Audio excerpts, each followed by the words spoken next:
Es ist dem Feind gelungen, die Front in breiter Formation zu durchbrechen. Im Süden hat der Gegner Zossen genommen und stößt auf Stahnsdorf vor. Der Feind operiert jetzt am nördlichen Stadtrand zwischen Frohnau und Pankow. Und im Osten ist der Feind bis zur Linie Lichtenberg-Marsdorf-Karlshorst gelangt.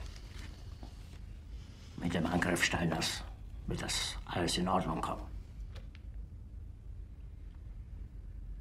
Mein Führer, Steiner konnte nicht genügend Kräfte für einen Angriff massieren. Der Angriff Steiner ist nicht erfolgt.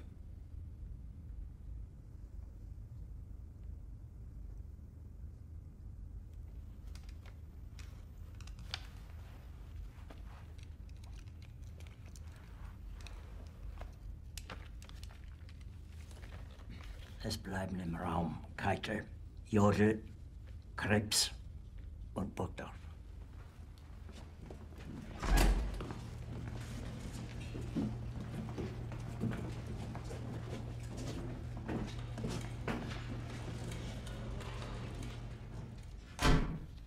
Das war ein Befehl! Der Angriff Steiners war ein Befehl!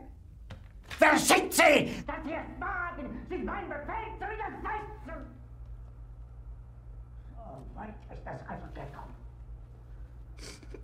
Das Militär hat mich belogen! Jeder hat mich belogen, sogar die SS! Die gesamte Generalität ist nichts weiter als ein Haufen niederträchtiger, treuloser Feiglinge! Mein Führer, ich kann nicht zulassen, dass die Soldaten, die für Sie verbringen... Nicht als Feiglinge! Verreiter, Versager! Mein Führer, was Sie da sagen, ist ungeheuerlich. Die Generalität ist das Geschmeiß des deutschen Volkes! Sie ist ohne Ehre! Sie nennen sich Generale, weil Sie Jahre auf Militärakademien zugebracht haben, nur um zu lernen, wie man Messer und Gabel hält! Jahrelang hat das Militär meine Aktionen nur behindert. Es hat mir jeden nur ersichtlichen Widerstand in den Weg gelegt. Ich hätte gut daran getan, von Jahren alle höheren Offiziere liquidieren zu lassen, wie Stalin.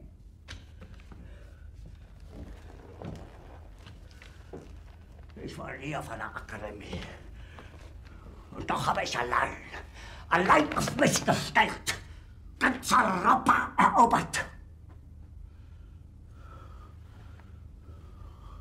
Verräter! Von allem Anfang an bin ich so verraten und betrogen worden. Es wurde ein ungeheurer Verrat geübt am deutschen Volke. Aber alle diese Verräter werden bezahlen. Mit ihrem eigenen Blut werden sie bezahlen. Sie werden das saufen in ihrem eigenen Blut. Bitte gerne. Jetzt beruhig dich doch.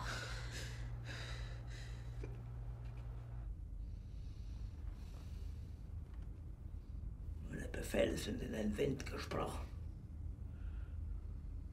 Es ist unmöglich, unter diesen Umständen zu führen. Es ist aus.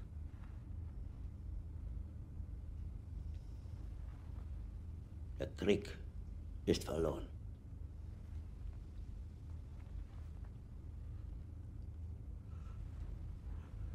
Aber wenn Sie, meine Herren, glauben, dass ich deswegen Berlin verlasse, irren Sie sich gewaltig.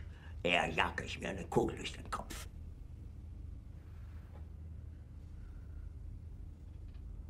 Tun Sie, was Sie wollen.